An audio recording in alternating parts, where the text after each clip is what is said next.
Assalamualaikum warahmatullahi wabarakatuh. Alhamdulillahi hamdan katsiran tayyiban barakan fihi kama yuhibbu rabbuna yarda. Wassalatu wassalamu ala Rasulillah wa ala alihi washabihi wa man tabi'ahum bi ihsan ila yaumiddin. Wa ba'd. Kaum muslimin dan muslimat dirahmati Allah Subhanahu wa taala, alhamdulillah kita memuji Allah Jalla Jalaluhu di mana Allah Subhanahu wa taala mudahkan kita ya dalam menimba ilmu agama ya.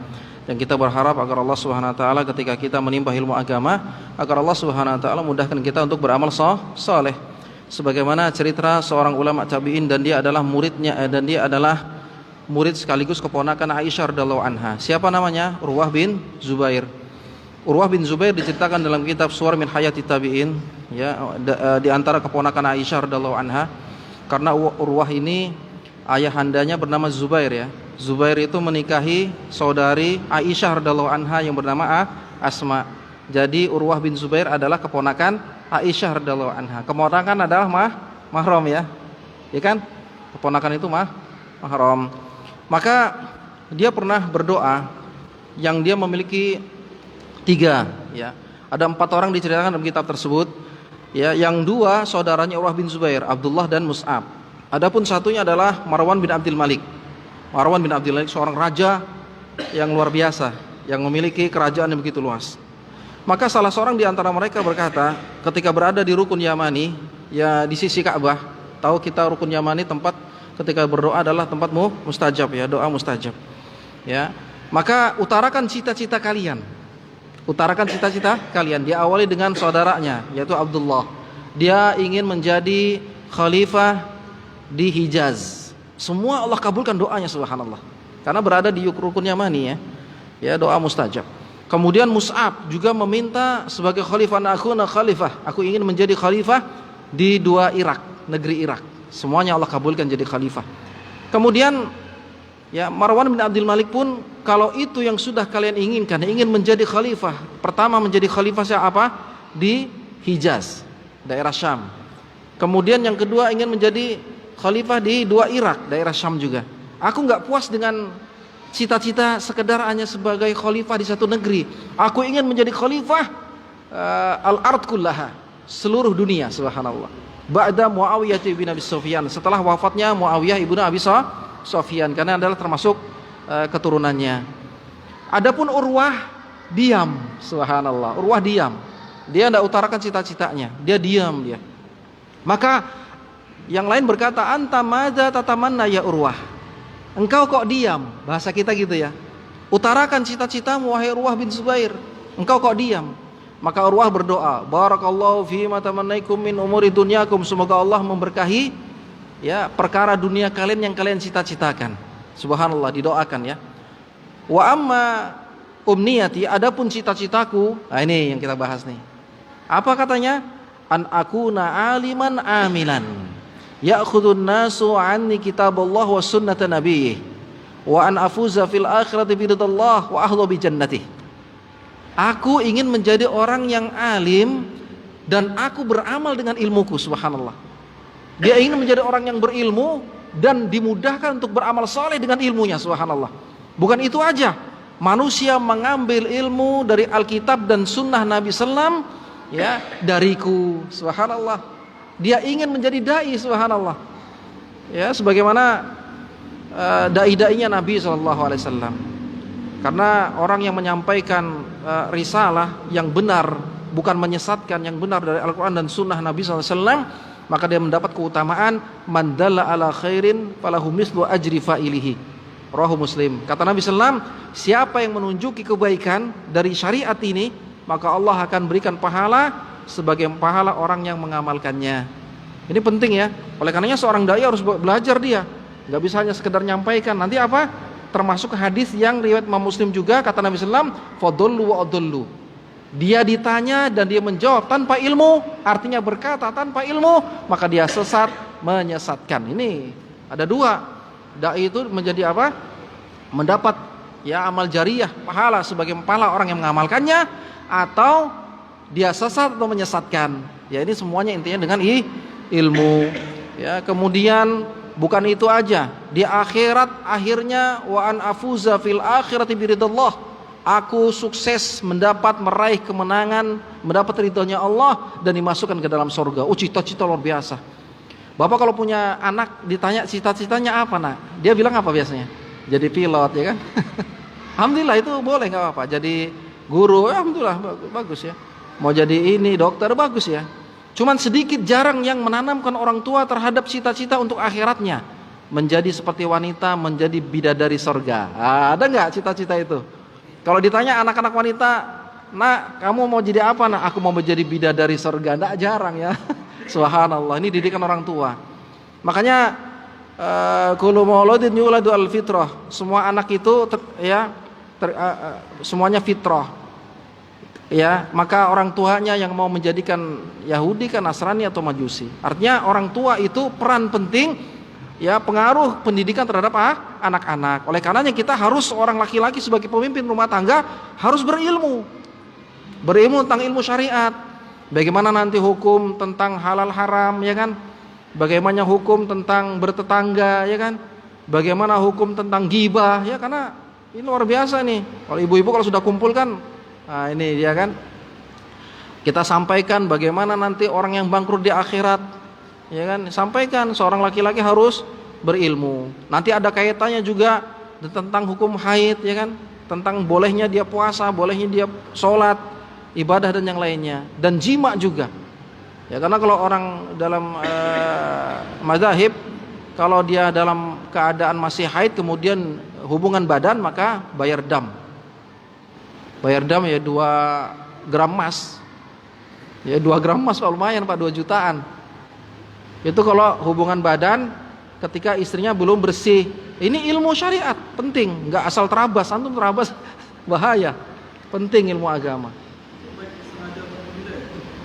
Kalau nggak sengaja memang semua hukumnya tidak tahu, tidak masalah. Bapak juga kalau misalnya hubungan badan, nggak sengaja ternyata istri tetangga, ini juga nggak apa-apa.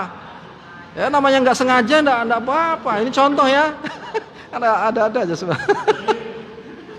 Ya artinya sesuatu yang tidak sengaja itu, yang betul-betul nggak sengaja itu dimaafkan. Di tengah jalan tahu, Pak. Sudah berhenti. Sama seperti nggak sengaja makan, ya kan? Nggak sengaja makan, ternyata dia puasa, dimaafkan. Suruh kata Nabi SAW melanjutkan puasanya. Cuman kalau udah alang-alang, nah ini sudah. Kalau udah alang-alang dosa sudah. Paham ya? Ini hukum syariat. Ya, bagaimana seorang istri ketika dia puasa tiba-tiba mau 1 menit sudah mau buka, ternyata keluar datang bulannya. Di mana nih ya? Kita seorang laki-laki harus tahu, tetap hukumnya batal meskipun tinggal sedikit. Ya, itu dia. Harus tahu karena kita harus belajar. Bagaimana juga bapak ketika bapak menikahi misalnya Afan, ya janda misalnya, ya kan?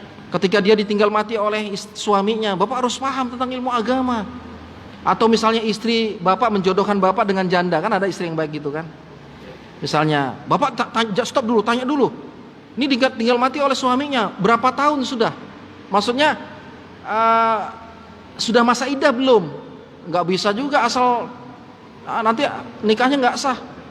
Berapa kalau ditinggal mati oleh suaminya? Masa iddahnya 4 bulan 10 hari dalam Al-Quran. Nggak sembarangan. 4 bulan 10 hari. Kalau suaminya hilang, nggak pernah datang, ya entah dia meninggal apa enggak, tunggu setahun. Itu Pak, nggak bisa langsung, nggak bisa. Perempuan ya. Nah ini penting. Kalau bapak tanpa tunggu meninggal boleh. Khusus laki-laki. Nah ini kita syariat-syariat ini harus kita mengetahuinya, dan tentunya semuanya dengan ilmu agama. Ya, ilmu agama. Thayyib kaum muslimin subhanahu wa ta'ala. Ya kita lanjutkan pembahasan kita ya tentang masih rahmatnya Allah Subhanahu wa taala, ya, yakni wa an Abi Abdurrahman Abdullah bin Amr ibn al-Khattab radhiyallahu anhu anin Nabi sallallahu alaihi wasallam qala, ya, dari Abi Abdurrahman Abdullah bin Umar ibn al-Khattab radhiyallahu anhu wa radhiyallahu anhuma, ya, dari Nabi sallallahu alaihi wasallam, Nabi sallallahu bersabda, "Innallaha yaqbalu taubatal 'abdi ma lam yughargir." Allah Subhanahu wa taala menerima taubat seorang hamba selagi ya belum yugorgir.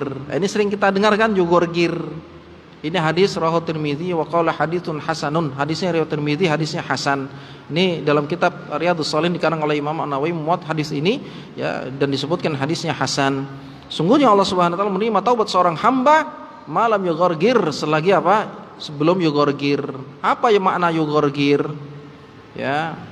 Yugorgir malam tablugh ruha al-hulqum. Yani ketika wahya halatun naz'a fayakunu bi manzilati syai' alladhi yatagharghar bihi al-marid. Ya, yani waja'ala syarab fil fam thumma ya tardidih ila aslil hulqum fala yablughuhu. Ya, yakni seseorang yang ketika dia sakit kemudian dia minum, maka airnya itu tidak sampai melewati kerongkongnya, dia keluarkan air minum tersebut. Ini yugorgir, makna yugorgir. Ya, makna yugorgir. Ya. Dan juga Allah Subhanahu wa taala ya menyebutkan ya bi Bani Israil al-bahr fatsba'hum fir'aun wa junuduhum baghyan wa adwan. Allah Jalla wa Ala mengingatkan tatkala Bani Israil ya dikejar oleh Fir'aun. Ya, dikejar oleh Fir'aun. Karena apa? Karena permusuhan, benci. Ya. Hatta idza adrakahu al-gharq, sampai dia tertimpa al-gharq. Ya, yaitu Fir'aun tenggelam di Laut Merah. Timbul tenggelam. Ya. Kemudian setelah dia timbul tenggelam, dia masih bisa berkata-kata, maka dia berkata dalam Al-Qur'an, Allah Subhanahu wa taala sebutkan, amantu annahu la ilaha illalladzi amanat bihi banu Israil wa ana minal muslimin. Beriman, mengucapkan kalimat tauhid, la ilaha illallah, ya, dan aku termasuk orang yang orang muslim, menyerahkan diri. Ya. Makanya sebagian aliran sesat mengatakan Fir'aun ya di dalam surga. Ya, ini salah paham.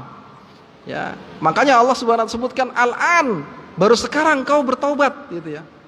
Ya, waqad asaita qablu ya wa kunta minal mufsidin, padahal dahulu engkau ya termasuk orang-orang yang melakukan kerusakan. Artinya enggak diterima. Kalimat tauhidnya tidak diterima, dan ini keadaan yugorgir juga. Meskipun dia ya keadaan ya masih bisa berkata-kata, timbul kendelam, namun keadaan yang tidak diharapkan lagi hidup kembali. Karena apa? Kondisi yang pasti mematikan, kondisi yang tidak diharapkan hidup seperti Firaun, maka saat itu taubat tidak diterima. Oleh karenanya Pak, kita harus segera kembali kepada Allah. Ini sering diingatkan karena kita banyak dosa. Bagaimana seorang hamba ketika melakukan dosa, maka segera langsung dia meninggalkan dosa tersebut, kemudian berjanji untuk tidak mengulanginya lagi. Kemudian apa? Ya, merasa menyesal, maka tobatnya tobat nasuha. Kalau seorang dia tobat nasuha, ya, terlepas dari perbuatan yang telah dia lakukan, karena ketika seorang melakukan dosa ada namanya ya amal dosa jariyah. Ketika dalam kubur dia mendapatkan aliran dosa tersebut. Di antaranya seorang yang dia mengajarkan ilmu kesesatan gitu ya. Makanya seorang dai luar biasa antara surga dan neraka. Makanya disebutkan dulu adullu, dia sesat menyesatkan. Kalau dia mengajarkan sesuatu kemudian manusia mengamalkannya, sesuatu kesesatan, maka dia mendapatkan dosa tersebut meskipun di dalam kegelapan kubur. Kalau dia tobat kepada Allah, maka dia seperti Abul Hasan Al-Asy'ari. Dia menyebutkan, aku berlepas diri dari aliran yang aku sampaikan terlebih dahulu sebagaimana aku melepas bajuku. Jadi dia punya jubah, dia lepas. Artinya berlepas diri. Adapun amalan yang sudah dia ajarkan masih diamalkan, itu perkara lain. Ya, maka demikian taubatnya. Taubatnya. Ya, seseorang harus meninggalkan ya dosa tersebut dan berlepas diri dari apa yang telah dia amalkan atau dia ajarkan dari sesuatu yang menyelisihi Al-Quran dan Sunnah. Demikian ya, ini syarat taubat. Dan kita harus mengilmuinya. Karena ada seorang yang dia ya taubat ya, dan dia mengatakan sudah taubat, namun dia tidak ada penyesalan. Buktinya apa? Dia bangga ketika melakukan dosa tersebut, dan ini ya, menyelisihin dari apa syarat taubat. Karena diantara syarat taubat adalah menyesal. Dan kalau dia bangga ketawa-ketawa gitu ya, dan dia nggak nyesal. Contohnya apa, Pak? Saya dulu, Pak, biar sampean tahu saya nggak sombong. Saya mantan playboy. Ya kan, zina di sana sini ya kan, ya Allah. Bangga dia. Dia ceritakan terus, bangga dia, enggak ada penyesalan, bukan taubat. Makanya seorang hamba biasanya takut, dia ingat masa lalunya, nangis dia.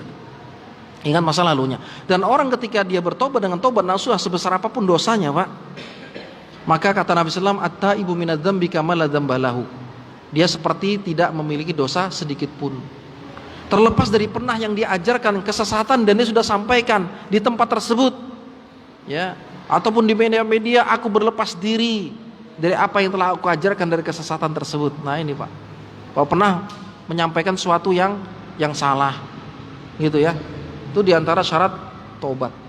Ya, kalau hubungannya dengan manusia, minta maaf, ya itu semampu kita, ya minta maafnya semampu kita. Kalau sudah kita cari nggak ada orangnya, ya sudahlah, kita istighfar kepada Allah dan Allah Maha Pengampun. Ya makanya kita berharap, Pak, agar Allah ampunkan dosa-dosa kita itu adalah mati, cita-cita mati syahid.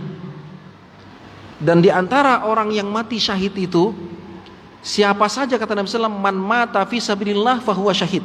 Dan kita harus berada di jalan Allah. Siapa saja kata Nabi sallallahu alaihi wasallam muslim mati di jalan Allah, maka dia mendapatkan pahala syahid. Dan kita harus tahu apa-apa yang mati syahid itu. Fi sabilillah itu apa aja. Di antaranya menuntut ilmu agama, ya kan, fi sabilillah, berada di jalan Allah. Kemudian mencari nafkah, itu fi sabilillah, Pak. Antum mencari nafkah, mendayung sepeda misalnya kan, jualan gitu, antum jangan kira itu fisabilillah kalau tahu ilmunya. Kalau nggak tahu ilmunya, sekedar mencari nafkah sebagaimana kewajibannya. Tapi kalau tahu ilmunya, dia niatkan itu, subhanallah. Makanya kata Hasan al-Basri, seorang ulama di zaman tabi'in yang menasehati dengan berani seorang penguasa yang gampang membunuh orang-orang, yaitu Hajjaj bin Yusuf al-Thaqafi. Siapa dia? Hasan al-Basri. Dia menyebutkan, anna rajulan yujahid ma daraba yawman min ad-dahri bisayfin. Nanti ada seseorang yang dia mendapatkan pahala jihad meskipun dia tidak pernah memegang pedang di medan perang. Subhanallah. Dapat pahala syahid. Ya, dapat pahala jihad. Di antaranya apa? Mencari nafkah. Cari nafkah ini kewajiban bagi seorang laki-laki. Apapun misalnya itu jualan galon kah, jualan apakah, niatkan ini. Dan ini tidaklah orang terjadi kecuali orang memiliki ilmu. Makanya nggak sama orang berilmu dengan orang tidak berilmu, beda, Pak. Dalam ibadahnya beda. Dalam sodakohnya, orang yang berilmu tentang keutamaan tahu sodakoh beda sama orang sekedar sodakoh nggak tahu ilmu tentang keutamaan sodakoh. Beda, keyakinan itu beda. Keyakinan itu beda, keikhlasan juga beda. Seorang hamba ketika dia sholat, dia tahu kondisi dia dalam keadaan sholat. Dan ketika dia mau dalam keadaan sholat, dia mau meluruskan saf dan tahu ilmu tentang apa? Siapa yang dia menyambung saf, Allah sambung hubungannya dengannya. Dia luruskan saf. Siapa yang putus saf, maka Allah putus hubungannya dengannya. Dia pun tidak berani merenggangkan saf. Karena Nabi SAW tercintanya, orang yang dia cintai, Nabi SAW bersabda demikian. Kata Nabi SAW, wa man wasala safan wasalallahu man qata'a safan qata'a Allah. Siapa yang putus saf, Allah putus hubungannya dengannya. Apa maksudnya? Allah putus rahmatnya. Maka Bapak kalau mau diputus rahmatnya sama Allah, renggangkanlah saf. Makanya kalau imam bilang istau, luruskan rapat safnya, jangan bandel, Pak. Kadang bandel kan, ada bandel, ini makmum yang bandel. Jangan jadi makmum bandel lah. Udah besar-besar kan, ikutinlah, luruskan rapatkan safnya. Ada lagi orang yang luruskan saf, tidak mau dia, gengsi dia. Ya kalau sudah gini jangan dikejar lah, nanti diinjek Bapak. Kalau dia sudah di Bapak gini, sudah kewajiban Bapak menjalankan hadis Nabi. Kalau dia tidak mau, itu urusan dia dengan Allah sudah. Makanya banyak orang yang sholat juga masih apa? Melakukan maksiat di antara ini. Melakukan maksiatnya ini. Makanya pentingnya ilmu bertambah terus. Dan itu diamalkan. Dan kita mengamalkan karena Allah. Takut karena Allah. Makanya kalau ada imam kita sering tuh istau, luruskan rapat sekan sapnya. Ini diikutin. Jangan diinjak apa? Karpet di belakangnya, ya kah? Saya ingat betul itu. Tapi ini nggak ada dalam hadis, nggak ada. Ini karangan Pak Imam dan itu boleh, nggak apa-apa. Jangan diinjak apa? Ya itulah, ya jangan diinjak. Ya, karena kadang-kadang orang di belakang nih, namanya orang kan, waduh kotor lagi ya gitu kan. Ya bagus juga, alhamdulillah. Kalau di belakang injak apa? Nah betul ya. Kenapa? Pak Ustaz? Iya betul. Iya. Makanya bisa ditambah. Nah, ini bagus ditambah. Karena biasanya kalau dia patok kan ini biasanya kurang. Apalagi posisi orang tinggi ya. Hati-hatilah makanya. Supaya kita nggak terinjak kaki di belakang harus rentak, kompak. Di antara kita nggak kompak apa? Ketika takbirnya imam ada yang duluan gerak, itu yang bikin terhantup-hantup. Ya makanya harus kompak. Makanya kita juga nanti praktekkan ketika nanti sholat isya. Ketika sebelum barnya selesai jangan gerak. Itu insya Allah rata itu. Dan itu paling tertib dalam sholat. Allahu Akbar. Karena ada keutamaan apa? Mengikuti nih imam. Dan ada ancaman, tidakkah seorang itu takut kepalanya dirubah jadi kepala keledai, yaitu dia mendahului imam. Ya bagus ya, itu diingatkan. Nggih, nggih.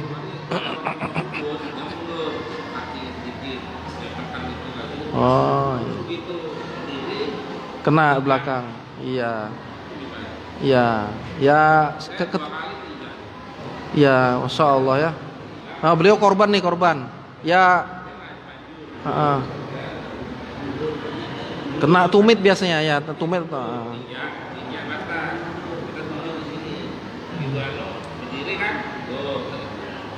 Ya, ya, artinya ya jangan ya. Pertama sabar lah ya. Sabarlah kepala diinjak kan. Ya. Kayak yang kedua nanti jangan terulang, biar kita aman seperti itu, geraknya sama-sama imam. Ketika bar semuanya baru gerak. Karena kenapa kan demikian? Karena ada yang duluan bangkit, ada yang duluan. Nah, ini yang menyebabkan. Wallahu a'lam bishawab. Kalau musola kayu, Nggih. sama di depan jam 12 tuh. Oh, nggih. Sama Nggih. bar. Nah, nggih, nggih. Suaranya itu bagus. Nggih, nggih. Serentak deh ya. Iya. Sama ya, kalau di sini jangan Pak, nanti patah kaki Bapak. Artinya iya ya betul. Iya, masyaallah, nggih, nggih. Nggih, Pak Haji Muslim ya. Ya artinya serentak lah. Makanya kita semua sama, apalagi kita sudah ngaji, amalkan ilmu kan. Ketika imam belum selesai barnya jangan gerak dulu lah. Kan enggak lari juga imam tuh, enggak dikejar toh.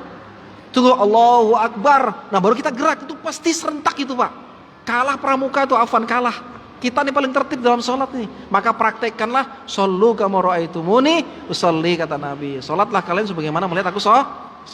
Nggih, monggo Pak. Nggih.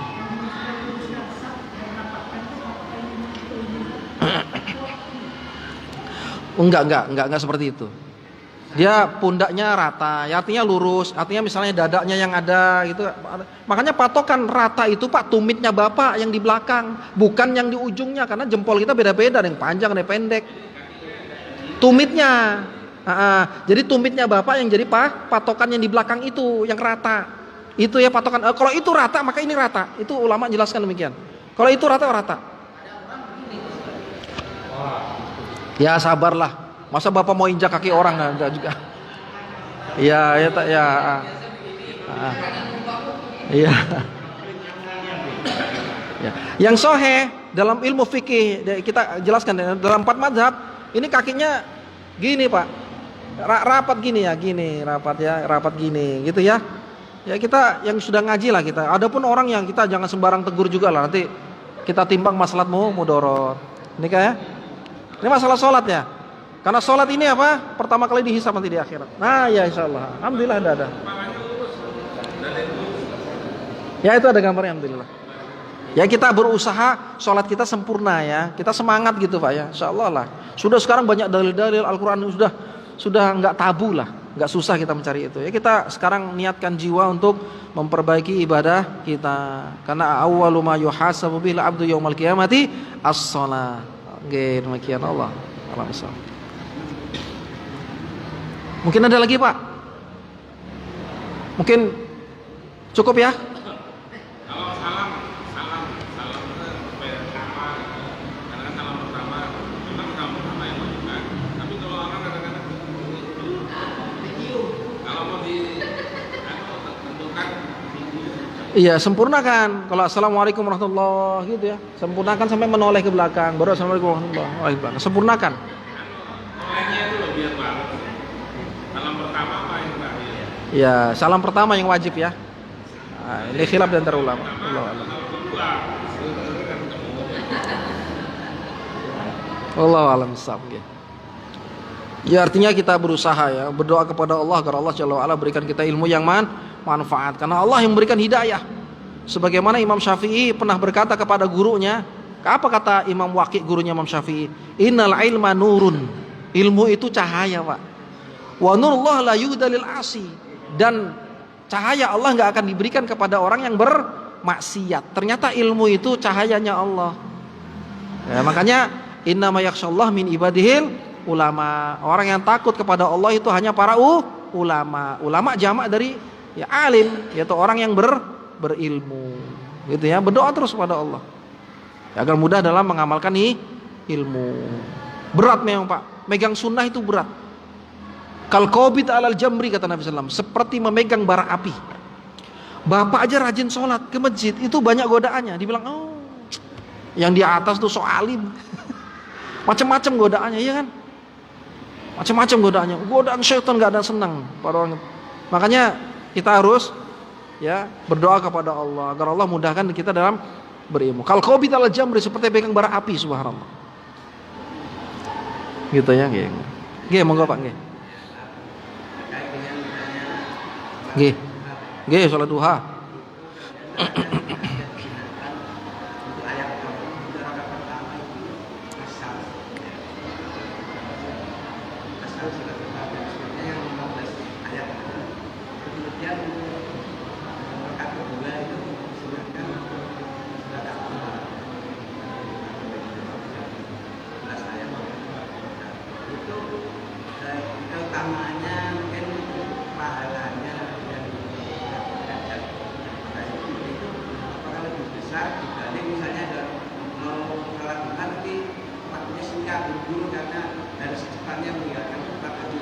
Iya.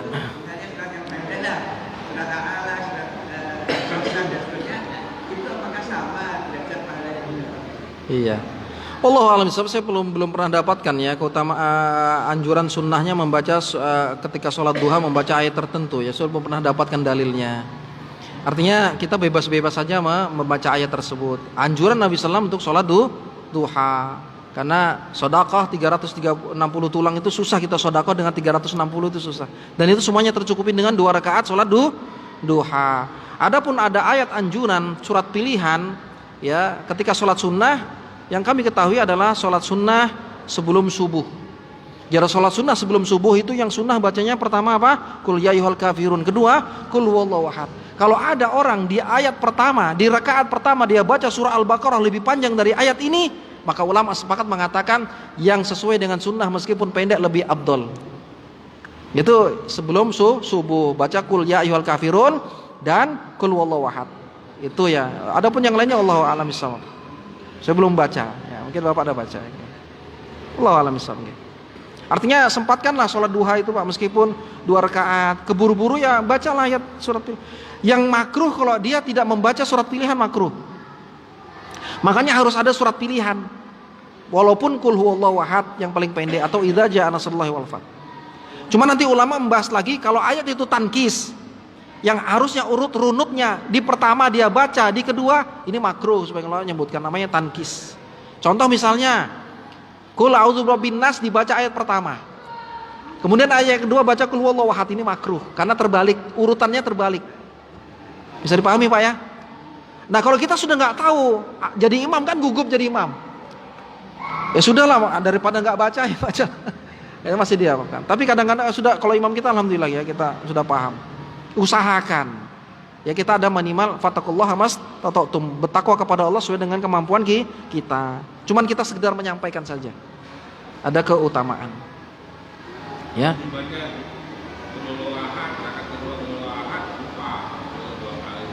Iya. Ya boleh sih, boleh sih.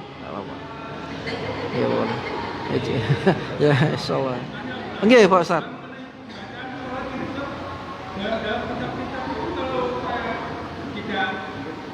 Nggih. Iya.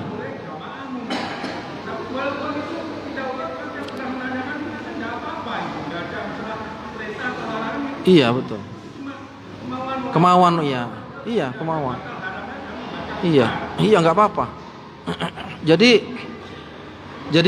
itu dalam hadisnya, kata dalam Nabi SAW sebutkan ketika membaca surah Filan, faqra'u ma tayassara ma'aka minal Qur'an. Kata Nabi SAW, ini hadisnya sahih. Bacalah surat pilihan ya yang sesuai, ya, bacalah surat yang kalian menganggap itu mudah. Ya, mudah. Artinya kita berusaha ya sebagaimana fatwa para ulama sesuai dengan runutan. Itu kalau kita mampu. Ya kalau kita sudah nggak hafal, kita nggak mampu, ya sudah seingat kita aja baca. Ya minimal kita tidak meninggalkan surat pilihan gitu ya. Ya kita mampu panjang. Cuman kalau jamaah ada larangan, kalau sholat jamaah ada larangan apa? Membaca ayat-ayat panjang. Ada larangan. Sebagaimana Nabi SAW pernah memarahi Mu'ad. Kata Nabi SAW, Mu'ad membaca ayat panjang. Padahal secara logika kalau baca ayat panjang bagus sih kan. Tapi dia baca ayat panjang ketika sholat subuh waktu itu. Maka ada orang yang membatalkan sholatnya, artinya dia sholat sendirian, gak ikutin imam, gak ikutin Mu'ad marah. Munafik, dibilang munafik. Maka orang ini ngadu kepada Nabi SAW. Saya punya kebutuhan dan saya bekerja pagi. Maka saya memisah dengan imam karena imam bacanya panjang. Maka Nabi SAW memarahi Mu'ad bin Jabal. Apa kata Nabi SAW? Aturidu antakuna fatanan ya Mu'ad, engkau membuat fitnah wahai Mu'ad. Kalau engkau jadi imam, baca surat pilihan, baca surat-surat pendek. Kenapa? Karena di belakangmu ada orang yang memiliki hajat, dzul hajah kata Nabi SAW. Ada orang yang sakit, ya kan? Ada anak kecil kata Nabi SAW demi. Tapi kalau engkau sholat sendirian, baca sekendakmu meskipun 30 juz nggak masalah. Tapi terbalik, kadang kalau kita sholat sendirian baca pendek-pendek. Kalau sholat yang banyak orang, oh saya hafal Quran banyak nih, baca panjang-panjang. Walaupun sudah didehemin tuh, Om, ya Allah, ya makmum ya jangan. Bisa, boleh. Makanya sunnahnya imam itu, ya, ketika rakaat pertama dia baca lebih panjang daripada rakaat kedua, itu sunnah. Tapi kebanyakan kita lihat rakaat kedua lebih panjang. Contoh misalnya, makanya ini keutamaan sunnah ya, artinya sunnah yang tidak sampai membatalkan sholat, tapi keutamaan kan sunnah. Dia baca ayat pertama, Qul ya ayyuhal kafirun. Rakaat kedua dibaca wadduha, itu balik Pak. Makanya mestinya yang panjang rakaat pertama, yang paham sunnah itu harus lebih panjang. Ya supaya apa? Supaya menunggu jamaah yang ada. Dan juga imam cerdik. Kalau ada suara misalnya motor, itu jangan segera langsung Allahu Akbar. Jangan, santai pelan-pelan. Ya kan, misalnya dia ruku, dia lamakanlah rukunya. Ya kita harapkan agar dia sampai mendapatkan apa? Takbir yang pertama. Ya. Wallahu a'lam bishawab.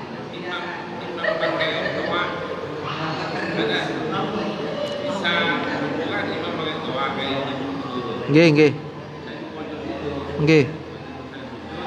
Pak Haji. Masya Allah. Iya betul. Ini tanbih, ini tanbih dari kaum muslimin ya, bagi panitia-panitia pengurus-pengurus masjid.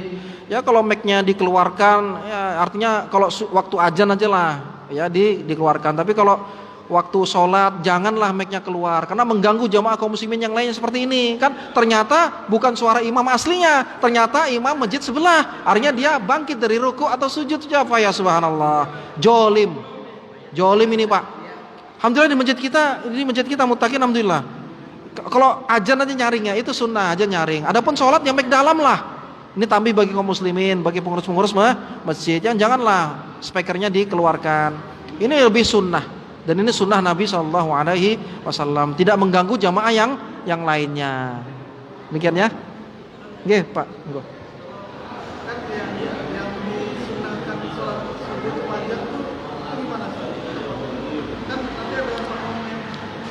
Iya, kita tetap itu ya, sholat tetap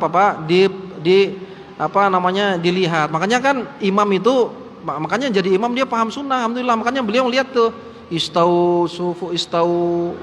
ya, luruskan, rapatkan. Kan dia tuh, oh ada orang tua, oh ada orang kelihatannya nih, dia kan kelihatan tuh, orang mau ngantuk, capek, lelah. Maka Nabi SAW sebutin apa? Kalau sholat ya ketika jamaah banyak orang baca surah-surah yang pendek-pendek. Ya, ini sudah sesuai dengan sunnah.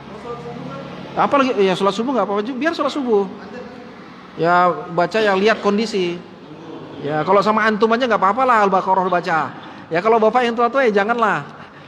Memang kaedahnya Pak, baca sholat yang bacaannya panjang itu sunnah. Itu kalau sholat sendirian ya. Tapi kalau hubungannya dengan manusia, coba lihat, diperlihatkan hajatnya. Makanya bisa disebutkan ini sama Mu'adz bin Jabal. Karena di belakangmu ada orang punya hajat, ya kan? Ada kemanten baru, nggak tidur semalaman, ya kan? Ya kan Pak? Ya kan kita paham itu. Insya Allah ya, kalau imam kita insya Allah lah nggak panjang-panjang. Ya, nggih Pak Imam, nggih Pak Ustadz, nggih. Nggih. Berapa lama idahnya orang yang tidak haid? Nggih. Ada wanita itu yang berumah tangga tapi tidak haid selamanya tidak haid. Ada yang wanita haid tapi dia mandul. Berapa lama untuk menentukan masa idahnya? Ya diperkirakan kalau dia ditalak oleh suaminya, maka salah satu kuru, dalam Al-Quran disebutkan salah satu kuru. Salah satu kuru itu 3 kali masa bersih. Ya 3 kali masa bersih. Kalau dia wanita mandul ngikutin sebagaimana kebiasaannya, yaitu setiap bulan sekali, berarti 3 bulan. Gitu ya, itu kalau ditalak oleh suaminya. Tapi kalau dia khulu, ada bab khulu. Khulu itu seorang istri menggugat cerai sama suaminya karena tidak suka, misalnya karena ringan tangan, hendak nafkahi. Ini ulama menyebutkan cuman 1 bulan. Dalam Al-Wajiz 1 bulan. Tapi ulama yang lain menyebutkan dia ketika sudah di sidang talak, sidang sudah cerai, maka dia bisa langsung nikah. Ini khusus apa? Yang istri yang minta khulu, minta cerai. Tapi ada ancaman. Tidak akan mencium bau surga wanita mana aja yang dia minta talak kepada suaminya yang tidak ada alasan syariat. Hati-hati nih Pak. Tapi kalau dia ringan tangan tuh boleh itu. Apalagi nggak nafkahi boleh itu. Makanya bapak kalau pergi safar jangan lebih dari 3 bulan. Umar bin Khattab ketika mengirim pasukan lebih dari 3 bulan. Kemudian Umar menjaga wanita-wanita sahabat keliling dia di Madinah. Ternyata ada seorang wanita istri dari sahabat yang ditinggal perang, dia berdoa, ya Allah, dan didengar Umar bin Khattab, ya Allah, kalau bukan takut karenamu, ranjangku sudah bergetar. Gemeter Umar. Berarti dia bisa selingkuh kan? Tapi karena aku takut kepadamu, aku tahan ini. Langsung ditarik pasukan Umar, ditarik cepat pulang. Ya, makanya ini nggak boleh 3 bulan. Ini dasarnya KUA, nggak boleh lebih dari 3 bulan. Ini dasarnya. Makanya kalau bapak safar, pergi, yang ingat-ingatlah istri. Jangan juga ada ingat-ingat. Jangan lebih 3 bulan lah. Ya Allah, ada. Gitu ya. Ini syariat ilmu agama. Masuk waktu Pak ya. Ya mungkin ini dapat saya sampaikan, mohon maaf atas kekurangan. Subhanakallahumma bihamdika asyhadu an la ilaha illa anta astaghfiruka wa atubu ilaik. Assalamualaikum warahmatullahi wabarakatuh.